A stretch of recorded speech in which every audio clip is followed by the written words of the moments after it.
Welcome to Charter School Insider, lessons from the nation's top charter school operators, the only podcast dedicated to the behind-the-scenes business of running a successful charter school.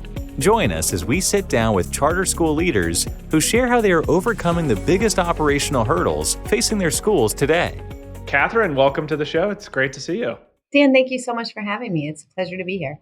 Let's jump right into it. So I wanted to start with a quick overview of the SUNY Charter Schools Institute. This is for the folks outside of New York. If you work in charter schools and you're in New York, you probably know about SUNY and the work that Kathryn's organization does. But for those who may be less familiar, could you just give us the quick overview of the Institute's role in authorizing and supporting charter schools and your role as well? Of course. Kathryn Connell-Espinosa. I have the pleasure of serving as the executive director here at the SUNY Charter Schools Institute. And we are the largest authorizer of charters in the state of New York. We currently authorize 237 schools across the state. And I joined the Institute back in 2013 and worked my way up to becoming chief of staff. And I sat as the role of interim executive director for about a year before taking on the role permanently. So I've spent more than a decade in charter authorizing and believe firmly that charters are they are an essential component of New York's public school system, and could not be prouder of the work that SUNY does and being a part of the charter story here in New York. Terms of the Institute in general, I can take you on a little bit of a history trip. Let's do it. Yeah, take us down the history road. Let's do it. New York passed its own charter school law, establishing the SUNY Board of Trustees as one of the two statewide authorizers in 1998. And a year later, the board created the Charter Schools Institute as essentially the working arm for the trustees, and that helps them carry out all of their responsibilities under the Act. So basically, we do the day-to-day work of authorizing. And that includes, the identification of high quality charter school applicants. We review those proposals and make recommendations to the trustees on whether or not to grant the charter. We conduct ongoing monitoring and oversight of our entire portfolio, holding them accountable to high standards of student achievement, strong organizational practices, and sound finances. And we also use our experience to support and prepare our schools to take on whatever complex issues that might arise during their charter term. So the one thing that we hold really strong to and that guides our approach as an authorizer, Dan, is what we call the autonomy for accountability bargain. And that's really where charters are granted that flexibility to design their own unique school missions, academic programming, and models. And they make full independent decisions on their staffing and personnel in exchange for that higher standard of accountability. The in exchange for is the key term there. So thrilled to have you on because, as you mentioned, the Institute authorizes over 200 schools across New York. You all have the tall task of kind of progress monitoring, keeping all these different organizations accountable. And so I'm excited to dig into what it really looks like for schools to build a strong relationship with their authorizer. This is not a topic we've talked a lot about on the podcast, but something every charter school deals with. Depending on the state you're in, this may be a local district that's your authorizer. Maybe there's a statewide authorizer. But I'm excited to talk more about this topic with you, just given the breadth and scope of the organization. Let's start with maybe some of the challenges, because I want to come back to what it looks like to have a great relationship with your authorizer, to take advantage of all the support that groups like yours provide. But why don't we start with, just from your lens, what are some of the common challenges charter schools face when it comes to their relationship with their authorizer? I think it's really important to recognize the power dynamic between the authorizer and the school, right? So the authorizer's role at the highest level is conducting that oversight and accountability. And then schools have the responsibility of educating every student they serve and educating them well, right? So how do we navigate that relationship in a professional and meaningful way? Although we have different roles, we have to remain mindful that we have the same goal, which is we both want great schools that provide great education to students. Some of the challenges may be knowing who to contact with the authorizer in any situation. Who are the appropriate points of contact? What is the history of the relationship between a school and an authorizer? Was there an experience that may have impacted that relationship? How does everyone move beyond that to establish a strong and productive working relationship? I think the priority there is really the establishing, building, sometimes rebuilding.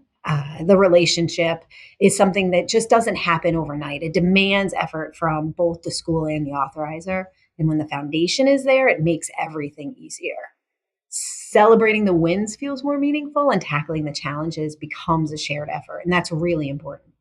What would you say, it seems like communication is a key point here. You emphasize there's this power dynamic and sometimes there's misconceptions. I think this happens a lot. Just there's natural turnover, maybe on either side, and there's a previous experience or relationship that held, positive or negative connotations with it. It sounds like communication is key here.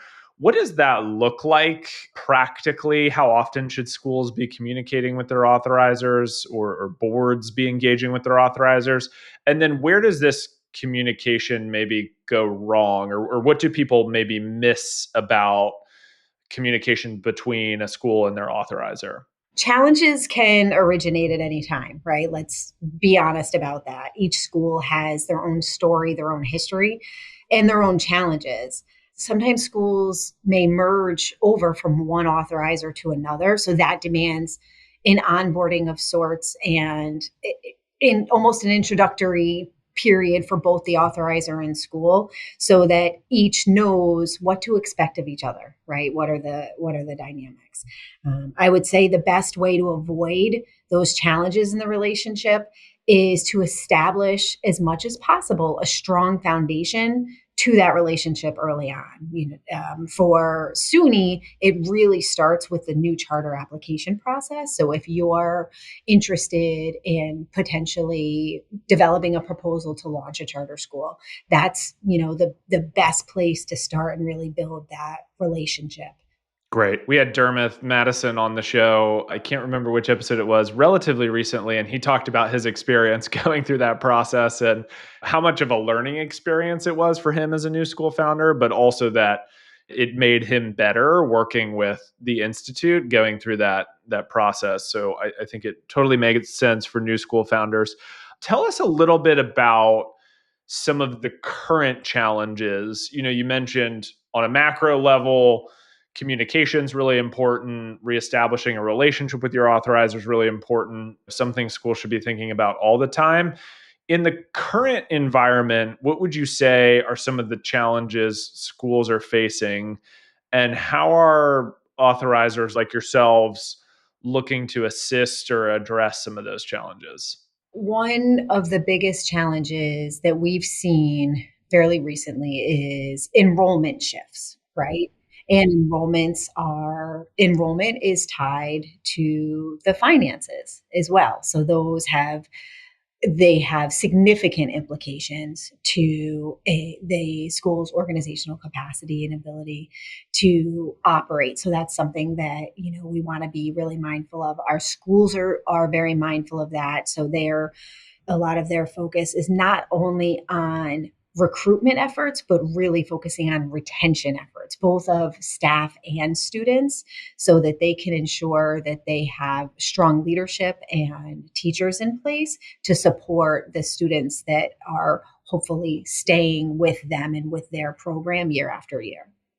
How does a school engage with their authorizer around this topic without maybe being fearful that they're signaling maybe subliminally that their school has problems or challenges and the authorizer should be taking a closer look? I think if I put myself in the school leader seat, I might be nervous to reach out to my authorizer and say, hey, we're really struggling with this, that, or the other thing as it relates to enrollment or the finances.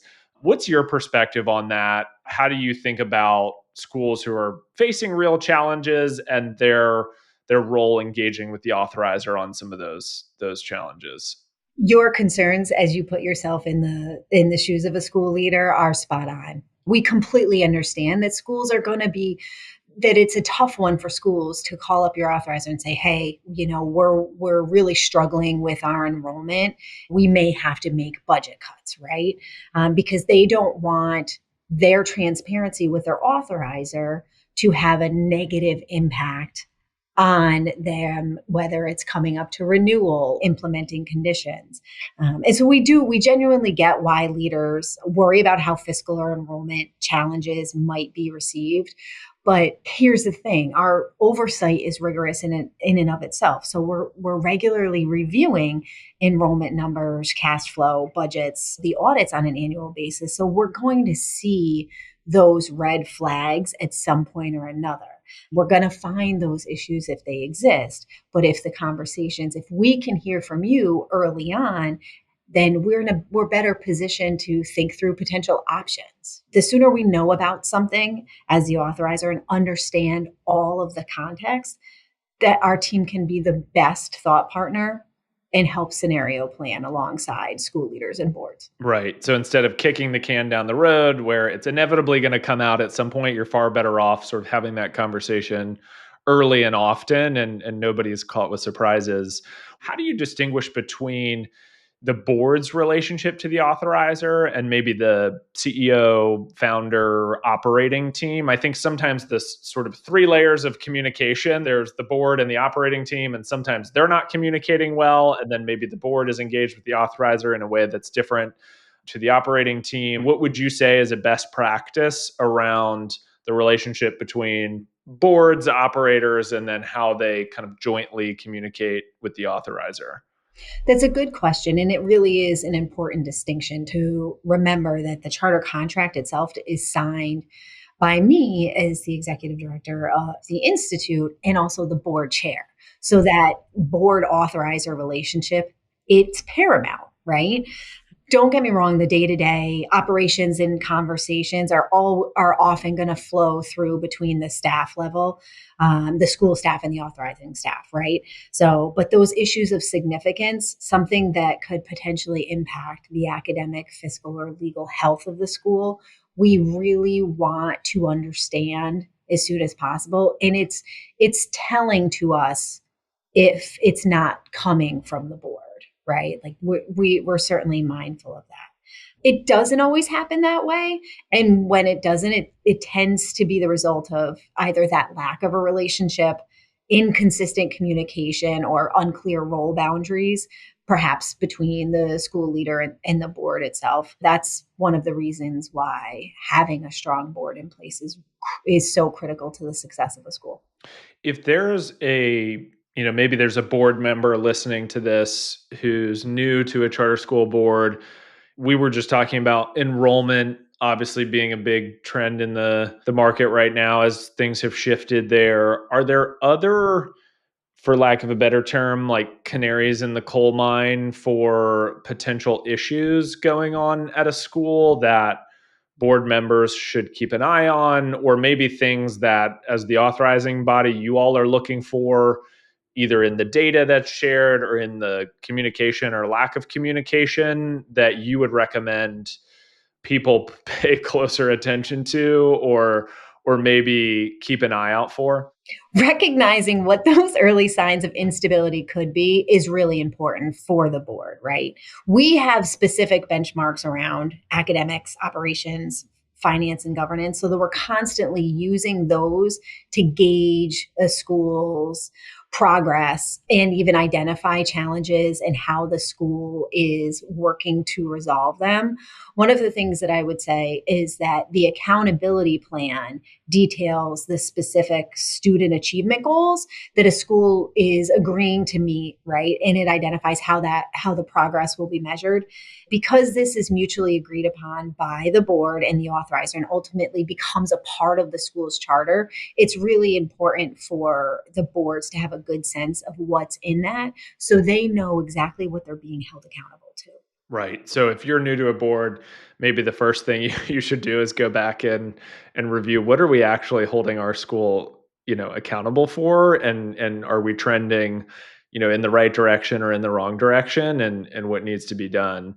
I'm curious, what are some of the key traits or practices that you see from effective charter school boards or leadership from an authorizer standpoint? Like, who are the A students, and what are some of those traits or characteristics that you wish you could imbibe in all charter organizations? The great boards they know what's in their charter. They're familiar with it, right? Again, bonus points for knowing what's in the accountability plan and specifically what measures we're holding the school accountable for their academic performance. I recognize that board members are volunteers, but I do think that anyone who sits on a strong charter school board in New York State would offer that their role on that board is not passive. You have to be actively involved because it takes work to ensure that a school is running smoothly, right? And it's your job to hold the school leadership accountable for being successful. Our most effective boards, they set clear expectations for their school leaders. They're monitoring their performance throughout the year. They're providing them with the necessary support so they can be successful. They're boots on the ground in the schools. The board members know their schools, right? They know the community in which their school serves. To do all of that effectively, the board itself has to be structured well. When thinking through, how is it composed? Does it have folks with a diverse skill set? Those we want to see an education background. Is there somebody that has real estate expertise? Because facilities is a really complex thing to navigate. Everybody loves a lawyer on the board, right? It's important to have that legal support and counsel. What financial expertise is on the board? So having a well-rounded board with a variety of skills will just really set that school up again for additional success. I'm just curious, what would you say the recommended cadence of engagement between a board and an authorizer, or a school and an authorizer, is? Because I would venture to guess that of your 230 odd schools, some of them you hear from, and others it's like, oh, our renewal's up. We need to engage with Kathryn and team. And other than that, they're sort of doing the bare minimum. What's like the sweet spot for those teams that you were just describing, where they have, a strong board diversity makeup, they're communicating well? I'm just thinking kind of practically, if I'm putting myself in that seat, I'm thinking, what's the benchmark we should be thinking about in terms of communication early and often with our authorizer? It's a great question because it varies. Some boards that are running really well in the schools that are really strong, you don't necessarily need to have a high frequency of touch points, right? So what I would offer in that is establishing that strong relationship. There are some folks that we connect with on a quarterly basis. There are some folks that we connect with on a monthly basis. There are some folks that, depending on a certain thing, whether it's a process that they're going through or a challenge that they're trying to navigate, we may have regular touch points for a certain period of time. So I do offer that it really does vary, but I would encourage folks to engage with their authorizer on a regular basis. One of the things that is really important here, it is not a one-way relationship. It has to go both ways. And so that's something that authorizers have to be mindful of is how much are you checking in with school X? That it's not just the high stakes touch points. You're not just focusing on prepping for the upcoming renewal visit, but you're just reaching out to see, how is the academic year going? I know that you were navigating this facility challenge. Where do you sit on it? Can we be a thought partner in any way? How can we be helpful to you? Totally. How can schools utilize some of the resources and expertise that over 20 plus years, I think you said 1998 was the founding of the Institute. A lot of school problems, we talked about this on the show, a lot of school problems have a localized context and uniqueness to them, but it's the same set of problems by and large that schools are having to face, whether it's facilities issues or enrollment marketing or HR leadership challenges. you all have kind of this corpus of experience and work supporting schools. Are there specific resources or ways schools can leverage their authorizer so that they don't need to reinvent the wheel when they're either founding a school or they're running into challenges as a few years in or as an existing school? Anything come to mind there? Absolutely. Accountability and support cannot be mutually exclusive. And I think that all authorizers need to really do what they can to find the right balance there. And that means putting in the work and demonstrating that to your schools that you're willing to be that partner. This is something that I think SUNY does really well. We have a ton of resources on our website for community-based folks, for school leaders, for boards, for new charter applicants, for families. We have a lot of resources that we update on an annual basis and a lot of guidance documents to support submission requirements or robust process that we implement, just so that you can have a fulsome understanding of what we're going to expect from you. What I would offer is, you touched upon saying that some schools are likely going through something that isn't the first time, right?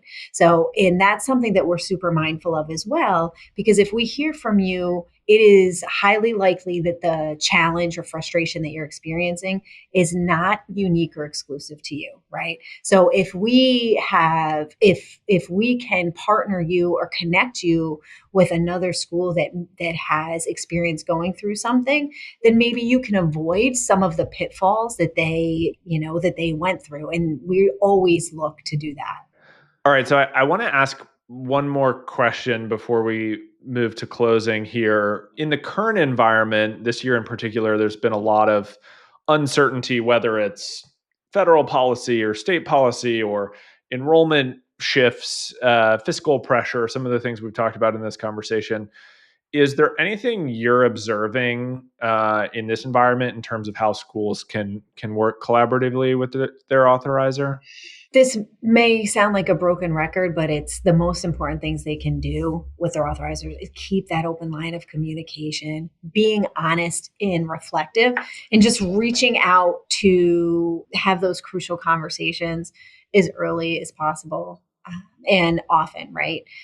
When you're candid about the enrollment trends up front and seeing, we want to have a sense of how proactive are you being? How are you navigating and adjusting either your recruitment strategies or your retention strategies? How is it going to impact or potentially impact your programming or staffing so that you're aligning the reality to your organizational structure, your budget? How are you shifting your approach to support the school and protect the school in these uncertain times? All right. So as we come to a close here, what's one final piece of advice? And maybe it's kind of what you were just hitting on around communication, but what's maybe one final piece of advice for a board chair, school founder, or other leader about working with their authorizer? Maybe a misconception you'd encourage them to rethink, or some other piece of advice. This isn't necessarily advice, but it's a fact.